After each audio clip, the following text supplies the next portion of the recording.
साथियों नमस्कार। साथियों आज हम बात करेंगे पूज्य सरदार क्रांति शिरोमणि श्री भगत सिंह साहब के विषय में, क्योंकि आज उनकी 116वीं जयंती है। वास्तव में क्या हमारे देश के पूर्व उत्तराधिकारी नेताओं ने, राजनीतिक पार्टियों ने और हम सब ने मिलके क्या हम उनके साथ जो उन्होंने बलिदान और त्याग दिया है, उन्होंने और उनकी टीम ने, क्या वास्तव में हम यथार्थ रूप में उनके साथ न्याय कर रहे हैं? क्या आगे चल के हमारे साथ भी हमारी भावी पीढ़ियां इसी तरह से न्याय करेंगी? जरा उनको सामने रख कर जो उनकी कुर्बानी, उनका बलिदान, उनका त्याग इस भारत के, अखंड भारत के लिए उन्होंने दिया है, और आज जैसे गणमान्य लोग दे रहे हैं, मान्यवर लोग कहेंगे कि हमने ये काम बहुत बड़ा कर डाला, तो क्या हमने उनको सम्मान दिया? हमने उनकी धरोहर को संभाल के रखा? हमने जहाँ वो पैदा हुए थे क्या उसको हमने कोई कीर्ति स्तंभ बना दिया है? भाई आदमी यही तो करता है कि जहाँ जन्मस्थली जिसकी है महान व्यक्तित्व की, तो उसकी जन्मस्थली को हम संजोएंगे, संवारेंगे। जैसे प्रयागराज में आनंद भवन है या अन्य भवन संजोए जा रहे हैं। तो क्या श्री सरदार भगत सिंह साहब के साथ वास्तव में हमारे पूर्व राजनयिकों ने इंसाफ किया है? आइए आज इस पर तार्किक विश्लेषण होगा और मंथन होगा। मैं आपसे अखंड भारत के नागरिक होने के नाते, साधारण भारत के नहीं, अखंड भारत के, इस पे मंथन करें, चिंतन करें और समीक्षा करें, और जो दोषी हैं उनको दोषी कहें, और जो आगे आने वाले या जो वर्तमान में उत्तरदायी व्यक्ति चल रहे हैं उनको आगाह करें कि वास्तव में अगर हमने उनकी धरोहर को संभाल के नहीं रखा तो खालिस्तान ऐसी समस्याएं भारत में दिनों दिन बढ़ेंगी। इस बात को समझिए, क्योंकि अगर आप मानसिक रूप से कमज़ोर हुए, ये मानसिकता दर्शाती है कि हम उनकी जननी, उनके स्थान को सुरक्षित भारत में नहीं रख पाए, और ये एक हमारी विचारधारा बन जाएगी। इस विचारधारा को तोड़ना पड़ेगा, संभालना पड़ेगा भविष्य के लिए। और हमारे ब्लॉग को जन जागरण हेतु जन जन में पहुंचाइए। ये मत सोचिए कि बस आपने सुन लिया तो सब कुछ हो गया। नहीं, जन जन में इसको आवाज़ बनाइए। क्रांति शिरोमणि की आवाज़ शिरोमणि के रूप में इस वीडियो को बनाइए आप, क्योंकि इस ब्लॉग में क्रांति शिरोमणि सरदार श्री भगत सिंह साहब का विवरण तो है ही, साथ में नई संसद और जो पुरानी संसद का इतिहास बना है उसके बारे में भी। वास्तव में क्या हम इतिहास को भूल गए? क्या हमने इतिहास को भुला दिया? क्या हमने पुराने घटनाक्रमों को कोई महत्व नहीं दिया? सिर्फ नारी सशक्तिकरण का बिल ला दिया? वास्तव में असली नारी सशक्तिकरण का पर्याय कौन है ये देखना ही भूल गए संसद के इतिहास में। जरा इस पर भी चिंतन करिए, मनन करिए, और देखिए एक भारत में एक विचारधारा नई चल गई है, ओबीसी, सवर्ण, शेड्यूल, उसका भी हल इस ब्लॉक में देखिए और वास्तव में ये और सुनिए और समझिए। देखिए आज की जो परिचर्चा है वो वास्तव में बहुत ही बहुमूल्य है, बहुत ही अद्वितीय है और बहुत ही अतुलनीय है, और पूरा राष्ट्रीय आंदोलन का इसमें महत्व है, साथ में अखंड भारत का भी महत्व है, क्योंकि उस टाइम पाकिस्तान, बांग्लादेश, अफ़गानिस्तान सब भारत के अंग ही थे। तब हमारे क्रांतिकारी गणों ने आवाज़ उठाई थी, भारत को हमें स्वराज्य दिलाना है, स्वराज्य हमारा जन्मसिद्ध अधिकार है, मैं इसे लेकर रहूँगा। ये तो आवाज़ लगाई थी श्री बाल गंगाधर तिलक साहब ने सर्वप्रथम इस देश में 1857 में। रानी लक्ष्मीबाई जी ने जो घोड़े के साथ झांसी के किले से कूदकर जो ऐलान किया था वो एक तरह से चिंगारी के रूप में जलता ही रहा, और उसमें बीच समयकाल में कोई भी ऐसा लीडर नहीं हुआ जिसको हम याद करें। फिर बाल गंगाधर तिलक साहब हुए जिन्होंने पहली बार ये नारा लगाया कि स्वतंत्रता व हमारा जन्मसिद्ध अधिकार है, स्वराज्य हमारा जन्मसिद्ध अधिकार है और इसे हम लेकर रहेंगे। उसी क्रम में ये कुछ हमारे नवयुवक तैयार हुए, जिनमें सरदार श्री भगत सिंह साहब, श्री चंद्रशेखर आज़ाद, श्री सुखदेव, श्री राजगुरु साहब और खुशीराम बोस जी आदि महानतम क्रांतिवीर मतलब एक तरह से रचनात्मक रूप से, सकारात्मक रूप से भारत की राजनीति में, राष्ट्रीय आंदोलन में आए, जिनका जो त्याग और बलिदान है वो शिरोमणि के रूप में है। लेकिन उनमें भी हम अभी एक आपसे प्रश्न करेंगे। प्रश्न ये है कि भारत में बहुत सारे महर्षि हुए हैं और बहुत सारे ऋषि हुए हैं जिन्होंने लोक हित में, देश हित में, मानवता के हित में बहुत श्रेष्ठतम कार्य किए हैं। उनके मैं नाम ले रहा हूँ, जैसे श्री विश्वामित्र जी, श्री वशिष्ठ जी, श्री दधीच जी, श्री दुर्वासा जी, श्री अगस्त जी, श्री शांडिल्य जी, गौतम जी, भरद्वाज जी आदि बहुत सारे ऋषि हुए हैं। लेकिन इनमें अगर हम शिरोमणि या सर्वोत्तम अगर कोई ऋषि मानेंगे तो आप किसको अपना स्थान देंगे या किसको आप नामित करेंगे? थोड़ा अपने मन में चिंतन कर लीजिए, मैं उत्तर तो बता ही रहा हूँ। और उसी तरह से क्रांतिकारियों में जैसे मैं पूज्य मोहनदास करमचंद गांधी जी से चालू करता हूँ। श्री गांधी जी, जवाहरलाल नेहरू जी, सुभाष चंद्र बोस जी, चंद्रशेखर आज़ाद जी और खुशीराम बोस जी, और भी वीर सावरकर जी, और बहुत ही लोग हुए हैं, राजगुरु सुखदेव, राम प्रसाद बिस्मिल साहब आदि काफ़ी गणना है। लेकिन इनमें हम शिरोमणि किसको मानेंगे? देखिए, उधर हमें ऋषि को शिरोमणि चुनना है और इधर आज हमको क्रांतिकारियों में भी शिरोमणि चुनना है।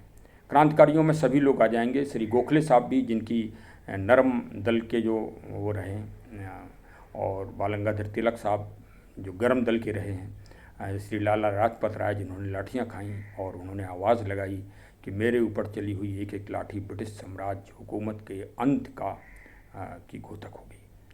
तो इस तरह से बड़े बड़े वीर क्रांतिकारी हुए, उनमें हमें आज शिरोमणि चुनना है। देखिए, सबका दृष्टिकोण अलग अलग हो सकता है। मैं तो पहले ही कह चुका हूँ कि 8 अरब आबादी है इस दुनिया की, 8 अरब विचार हैं, 8 अरब मन हैं, 8 अरब की सोच है। लेकिन हमारा दृष्टिकोण है कि जितने भी ऋषि हमने जो नाम लिए, विश्वामित्र, वशिष्ठ और दधीच और दुर्वासा, अगस्त साहब, इनमें सर्वोपरि अगर कोई हैं तो दधीच हैं। क्योंकि धर्म और अधर्म के ऊपर जब वृतासुर राक्षस हुआ था जिसको कोई पराजित नहीं कर पा रहा था, और वो इंद्र मतलब एक तरह से प्रशासनिक व्यवस्था, इंद्र का मतलब है प्रशासनिक व्यवस्था। जैसे भारत की संसद, भारत के प्रधानमंत्री पद पर कोई ज़बरदस्ती कब्जा करने लगे, तो उसी तरह से वृतासुर इंद्र पर कब्जा करना चाह रहा था। उस समय आवश्यकता थी कि उसकी शर्त थी कि उसको हड्डियों से बने अस्त्र के द्वारा ही मारा जा सकता है, और उसकी जो शरीर वो वज्र के समान था। ऐसी अपरिहार्य स्थिति में ये था कि कौन व्यक्ति, कौन ऋषि अपना शरीर दान करे या मृत्यु को आगोश करे, तब धर्म की जीत होगी। उस समय श्री दधीच जी तैयार हुए। पहले प्राइमरी स्कूल में दधीच साहब का पाठ्यक्रम में नाम था, हम लोग पढ़ते थे, गर्व की अनुभूति करते थे। लेकिन आज कालांतर में वो शायद कोर्ट से हटा दिए गए हैं, और बड़ा दुखद है कि ऐसे जिन्होंने मानवता और कल्याण, लोक कल्याण के लिए अपना सर्वस्व, अपना शरीर त्याग दिया। इस शरीर को बनाए रखने के लिए एम्स ऐसे दुनिया भर के अस्पताल बन रहे हैं। इसी शरीर को बनाने के लिए रात दिन आदमी चिंतित रहता है। एक चींटी भी अपने जीवन के संघर्ष को बचाने के लिए संघर्ष करती है, और वो दधीच साहब ने धर्म की रक्षा के लिए और लोक कल्याण के लिए, जन कल्याण के लिए अपने शरीर को अर्पित कर दिया था। और हवन कुंड में जलने के बाद उनके शरीर से इंद्र का वज्र बनाया गया था और 3 धनुष बनाए गए थे, जो धनुष से आगे चल के महाभारत का युद्ध अर्जुन ने लड़ा। गांडीव और भगवान शिव का पिनाक और सारंग, ये 3 धनुष बने थे जिनसे हमेशा धर्म की रक्षा हुई है। हमेशा सत्य और असत्य के बीच में जब झगड़ा हुआ तो सत्य की जीत के लिए वही धनुष हमेशा काम आए। तो ये है श्री दधीच साहब, मेरी समझ से शिरोमणि हैं, सर्वोपरि हैं। अब मैं क्रांतिकारियों के उसमें आता हूँ। देखिए, सभी ने अपना जीवन बचाया, लेकिन पूज्य श्री सरदार भगत सिंह साहब यह जानते हुए कि अगर वो कह देंगे कि उन्हें फांसी से बचा लिया जाए तो भारत और ब्रिटिश हुकूमत, उस समय जो आपस में साठगांठ थी, उसके द्वारा वो बच सकते थे। ऐसा कई इतिहासकारों ने ये तथ्यों को कहा है कि भारत की व्यवस्था में जो अग्रणी नेता थे और ब्रिटिश प्रधानमंत्री अगर आपस में मंत्रणा कर लेते तो कानून व्यवस्था एक तरफ रखी रह जाती और प्रशासनिक व्यवस्था के आधार पर वो बचाए जा सकते थे। और इसके लिए कई बार अनुरोध भी श्री भगत सिंह साहब से कहा गया जेल के अंदर डायरेक्ट इनडायरेक्ट वे में कि वो इस बात को कह दें कि वो फांसी से बचना चाहते हैं। लेकिन वो जानते थे कि अगर उन्होंने अपने जीवन को वापस ले लिया और फांसी के फंदे पर नहीं चढ़े तो इस देश की स्वतंत्रता और इस देश का स्वराज्य कभी भी प्राप्त नहीं हो सकता है, क्योंकि अंग्रेज जान जाएंगे कि भारतीय कमज़ोर हैं और इनकी मानसिक स्थिति को हमेशा खरीदा जा सकता है छोटे से लालच में और या डरवा के व धमका के। लेकिन पहले वो दधीच के रूप में खड़े हो गए कि हाँ, मैं अपना सर्वस्व निछावर कर दूंगा, मैं फांसी के फंदे पर चढ़ जाऊंगा, लेकिन मैं माफ़ी नहीं मांगूंगा। और उनके जो अंतिम शब्द थे वही आज इस इतिहास में अमर। देखिए, मैं सरदार पूज्य भगत सिंह जी के अंतिम शब्दों को पढ़ रहा हूँ। साथियों, स्वाभाविक है कि जीने की इच्छा मुझ में भी होनी चाहिए। मैं इसे छिपाना नहीं चाहता हूँ, लेकिन मैं एक शर्त पर ही जिंदा रह सकता हूँ, कैद होकर न रहूँ। मेरा नाम हिंदुस्तानी क्रांति का प्रतीक बन चुका है। ब्रिटिश साम्राज्यवाद का नाश हो, ब्रिटिश साम्राज्यवाद का नाश हो, ये उनके आखिरी शब्द थे जब वो फांसी के फंदे पर जा रहे थे। और अंग्रेज़ों ने वहाँ भी एक धोखा दिया था कि पहले 24 तारीख को उनको फांसी होना थी, लेकिन 23 तारीख को एक दिन पहले ही दे दी गई थी, वो भी रात्रि में। शायद पूरी दुनिया के आप इतिहास को देख लें, रात्रि में किसी भी अपराधी को या किसी भी व्यक्ति को फांसी नहीं दी जाती है, क्योंकि धार्मिक रूप से भी नहीं दी जाती, क्योंकि वो सनातनी थे और हिंदू थे। तो रात में फांसी देना पूरी तरह से वर्जित था, चाहे श्री भगत सिंह साहब हों या राजगुरु साहब हों या श्री सुखदेव सिंह साहब हों। ये नृशंस हत्या थी वास्तव में, और क्रूरतम हत्या थी। और रात ही में उनके पार्थिव शरीरों को अंग्रेज हुकूमत ने डर कर भय के कारण उनके पार्थिव शरीर को तहस नहस करके जला दिया था। बहुत ही दुखद है। और उससे ज़्यादा दुखद और विचारणीय ये है कि पूज्य श्री भगत सिंह साहब का जन्म स्थान जो अखंड भारत में उस समय था, उन्होंने पूरे भारत के लिए संग्राम किया था, पूरे भारत के लिए अपना जीवन अर्पित किया था। उन्होंने सपने में भी नहीं सोचा होगा कि भारत के 2 अंग हो जाएंगे। लेकिन हमारे तथाकथित नेतागण, जिन्हें चाहे कोई भी आदर्श कहे या कोई महान कहे, लेकिन इतिहास तो यथार्थ कहता है, इतिहास तो दर्पण है, इतिहास तो इतिहास रहेगा। विज्ञान झूठा हो सकता है, लेकिन इतिहास कभी झूठा नहीं हो सकता। इतिहास तो दर्पण की तरह है। अगर उसमें आप 5 उंगली दिखाएंगे तो 5 दिखाई देंगी, अगर उसमें 1 उंगली दिखाएंगे तो वो 1 उंगली हमेशा यथार्थ के रूप में चलेगी। आप यथार्थ चिंतन करिए, आप यथार्थ मनन करिए, यथार्थ मंथन करिए, किसी भ्रम में मत रहिए। भ्रम में जो रहता है उसका वही हाल होता है जो भीष्म पितामह का महाभारत के युद्ध में हुआ था। इच्छा वरदान होने के बावजूद भी 6 महीने सूर्य के आगमन का इंतजार, उत्तरायण होने का इंतजार उन्हें करना पड़ा था, सैया पर, तीरों की सैया पर लेटे हुए। और जब भगवान के दर्शन हुए तभी उनका भ्रम दूर हुआ। तो भ्रम हमेशा भारतीयों को हमेशा भ्रम में नहीं रहना चाहिए। भ्रम बहुत बुरी चीज़ है। देखिए, लोग कहते हैं कि अरे ये तो बातें हैं, अरे क्या लाला लाजपत राय जी की बात सत्य नहीं हुई? क्या आज के इतिहास को देखते हुए क्या ब्रिटिश साम्राज्यवाद का नाश नहीं हो रहा है? ब्रिटिश आज सिकुड़ कर कितना सा रह गया है, जरा देखिए तो। जिसका सूर्य कभी अस्त नहीं होता था। इतिहास, इसीलिए कहता हूँ मैं कि इतिहास साक्षी है, इतिहास दर्पण है। अगर आपने अत्याचार भारत में ना किया होता तो आपको शायद ये दुर्दिन देखने ना पड़ते।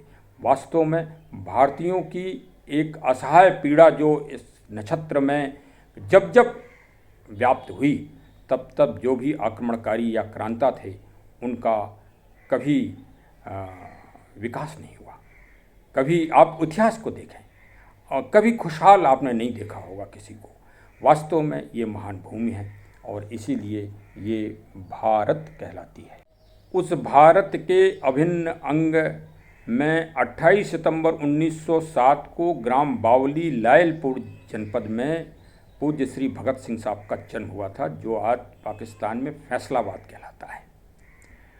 और इसे भी हम दुर्भाग्य कहेंगे कि वो पावन जननी जन्म भूमस्य गिरीश उस महान सिद्धांत का जो प्रभु श्री राम जी ने दिया था, हमारे नेतागणों ने, जिनको जनता ने जिम्मेदारी दी थी, जिनको प्रशासनिक जिम्मेदारी दी थी, उन्होंने उसको नज़रअंदाज कर दिया और महान संस्कृति को और महान सिद्धांत को भुला दिया। जब जब आप अपने सिद्धांतों को भूलेंगे, अपने गीता के सिद्धांतों को आप दरकिनारे करेंगे, आपकी यही अपमानित स्थिति होगी, ये इतिहास बता रहा है। और आज वो स्थान, हमें इससे कोई मतलब नहीं, बट रहे हैं, दुनिया बट रही है, लेकिन फ़िलहाल ये भी आज विवेचन करेंगे तो आप पाएंगे कि ये कुछ नेताओं के स्वार्थ के कारण ऐसा हुआ था। मुझे खुशी इस बात की है कि अभी कुछ दिन पहले समाचार पत्र में पढ़ा था कि पाकिस्तान में कुछ विशेष संस्थाएं हैं जो श्री सरदार भगत सिंह साहब के लिए अभी भी संघर्ष कर रही हैं। उनको न्याय दिलाने के लिए, उनके स्थान को उच्च बनाने के लिए वो अभी भी समर्पित हैं। वास्तव में आज समाचार पत्र को और चैनल, समाचार न्यूज़ चैनलों को और यूट्यूब चैनलों को मैंने सुबह से देखा कि शायद कोई सरदार भगत सिंह साहब को आज याद कर ले, लेकिन बड़ा दुख हुआ कि एक समाचार पत्र में मुख्य पृष्ठ पर पंजाब के मुख्यमंत्री जी द्वारा जरूर याद किया गया है, लेकिन वो व्यवसायिक दृष्टिकोण से और राजनीतिक दृष्टिकोण उसमें ज़्यादा है, वो कोई समाचार नहीं है। पूरे पन्ने में अखबार के कई अखबारों को मैंने देखा, किसी में कोई समाचार नहीं निकला। एक भी लेखक, एक भी पत्रकार महोदय एक 4 लाइन की अपनी लिखनी नहीं चला पा रहे हैं, जिन्होंने अपने सर्वस्व जीवन को अर्पित कर दिया। इसीलिए दधीच साहब को भी कोर्ट से निकाल दिया गया है। कितना दुखद है। भारत सरकार को, राज्य की सरकारों को देखना चाहिए। यदि हम अपने ऐतिहासिक पूर्वजों को, महान धरोहरों को ऐसे अगर भुला देंगे तो कल के दिन आप भी भूल जाओगे इस दुनिया में, आपको भी कोई याद नहीं करेगा। ये भी नोट कर लीजिए, क्योंकि इतिहास से इतिहास चलता है। आप चाहे जितना बड़ा काम कर लें मान्यवर, लेकिन आप भी भुला दिए जाओगे और किनारे पर डाल दिए जाओगे अगर आपने इसी तरह के इतिहास को प्रश्रय दिया तो। भारत सरकार को चाहिए कि यूएनओ, संयुक्त राष्ट्र संघ के माध्यम से श्री भगत सिंह साहब के पूज्य जननी वाले स्थान को एक धरोहर के रूप में रखा जाए और वो कलंक जो ब्रिटिश हुकूमत ने दिया है उसकी निष्पक्ष जांच कराई जाए फिर से, और उनको उनका पद प्रदान किया जाए। वो वास्तव में क्रांतिवीरों के शिरोमण हैं और उन्होंने काला, नीला, पीला अपनी हुकूमत में किया है। उसके कई उदाहरण हैं और उन उदाहरणों के द्वारा इतिहास कभी माफ़ नहीं करेगा। भारत में नई संसद का प्रादुर्भाव हो गया है। वास्तव में श्रीमान प्रधानमंत्री श्री नरेंद्र मोदी साहब बधाई के पात्र हैं और समस्त जनता भी इसके लिए बधाई के पात्र हैं भारत की, कि उन्होंने एक रचनात्मकता में पूरा सहयोग दिया और निसंदेह वो एक श्रेष्ठ कार्य हुआ। लेकिन जो पहला वो संसद का वो आया, उसमें कई ऐसे टिप्पणियाँ हुई जो अशोभनीय हैं, अमर्यादित हैं, असंवैधानिक हैं। और देखिए, मैं पुरानी संसद का थोड़ा सा इतिहास लेता हूँ और उस इतिहास में जो घटनाएं हुई उनको भी याद करना चाहिए था। 8 अप्रैल 1929 को उसी सेंट्रल असेंबली में श्री सरदार भगत सिंह साहब और श्री बटुकेश्वर दत्त साहब ने ब्रिटिश हुकूमत की अत्याचार और जो ब्रिटिश सरकार भारतीयों के लिए अमानवीय कानून बना रही थी, उन कानूनों का विरोध करने के लिए बम का प्रहार इसलिए किया था कि ध्यानाकर्षण किया जाए। किसी को जनहानि या धन हानि का उनका उद्देश्य नहीं था, बल्कि उस बिलों को रोकना था। और यदि वो बम विस्फोट ना हुआ होता तो भारतीयों के विरुद्ध श्रमिक कानून और भारतीयों की खेती कृषकों के ऊपर वो कानून बनने जा रहे थे कि भारतीयों को दास्ता और गुलामी के बंधन से पूरी तरह से जकड़ जाना था। यह क्रांतिवीर श्री भगत सिंह साहब ने इसका मंथन किया था और उनकी टीम ने मंथन करके यह निष्कर्ष निकाला था कि वह बिल हम किसी हालत में भारतीयों के विरुद्ध पारित नहीं होने देंगे, और वही कार्य उन्होंने संसद में 8 अप्रैल 1929 को किया था। और उनकी याद में इस नए संसद में प्रथम गेट पर उनकी मूर्ति अवश्य ही स्थापित होना चाहिए, जिससे अखंड भारत की अनुभूति हम भारतीयों में हो सके। इसके अलावा भारतीय संसदीय इतिहास में और भी एक ज्वलंत घटना है। 13 दिसंबर 2001 को आतंकवादियों ने भारतीय संसद के अक्षुण्ण प्रभुत्व को समाप्त करने और नष्ट करने का कुत्सित प्रयास किया था, और उसमें हमारे कई पुलिस के जवान और सैन्य बलों के जवान अमर गति को प्राप्त हुए थे। उसमें सबसे ज़्यादा प्रमुख अगर कोई घटना हुई थी तो श्रीमती कमलेश्वरी देवी यादव जी भी अमर शहीद हुई थी और वीर गति को प्राप्त हुई थी।